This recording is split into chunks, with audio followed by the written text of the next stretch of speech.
We are team 116 and our project is Lodo CTCT enhancement using Red CNN.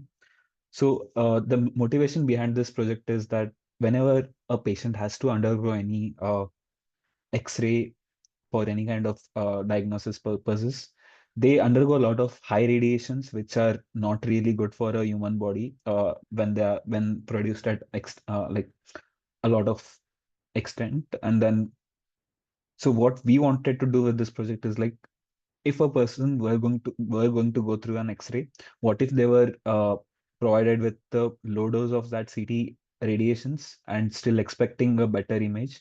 But although what happens usually is like whenever a low dose is provided, the image which comes out at the end is not really good and cannot be used directly for the diagnosis.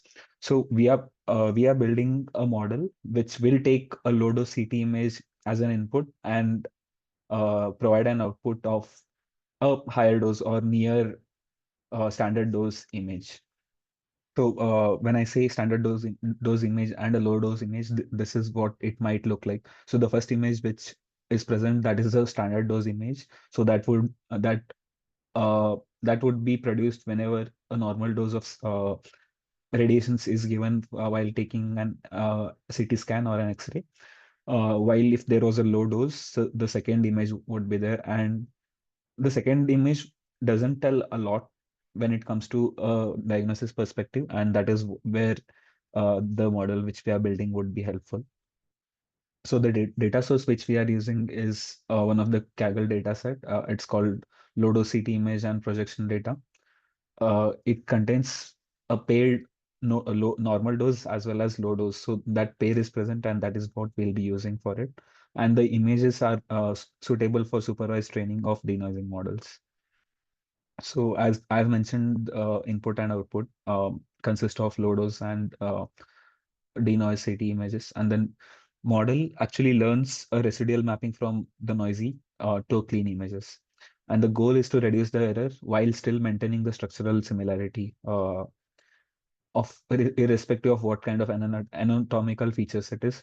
So this comes with because the image dataset consists of a lot of variations, lot of variety of human body parts. So that is where anatomical features are still independent with the model. Yeah. So the model architecture, we have a 5-layer encoder decoder with residual connections. That is red CNN what we are using, and the input would be a single channel grayscale CT image of a quarter dose. That is like 25% radiation. Uh, and the output would be 100% radiation similar image. Um, our split is 70-15-15 for train, val, and test. And the optimization which we are using is an Adam optimizer.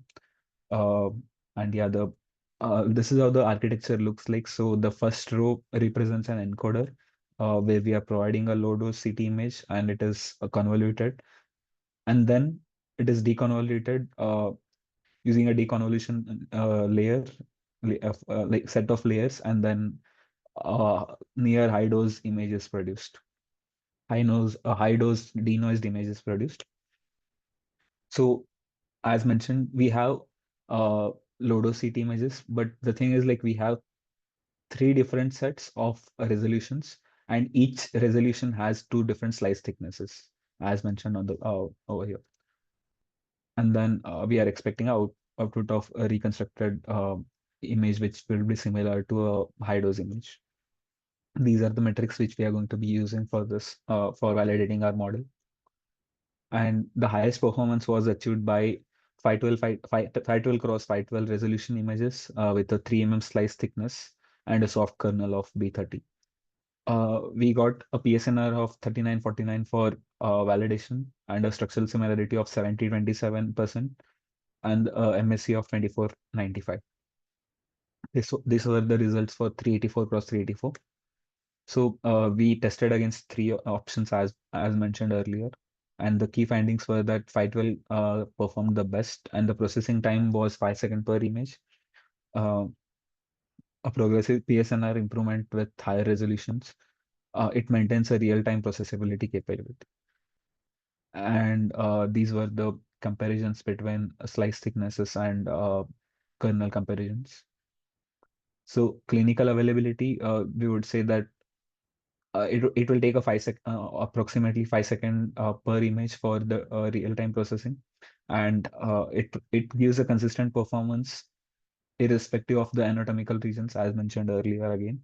Uh, so because we are going to be giving a 25% dose, so we are significantly reducing that 75% radiation dose, and thus reducing the chance of harmful harm caused by those radiations.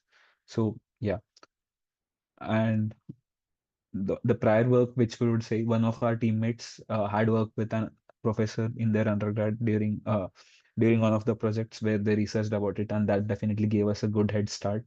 Uh, and also the team is familiar with uh, convolution neural networks and has utilized this course during the working of this project.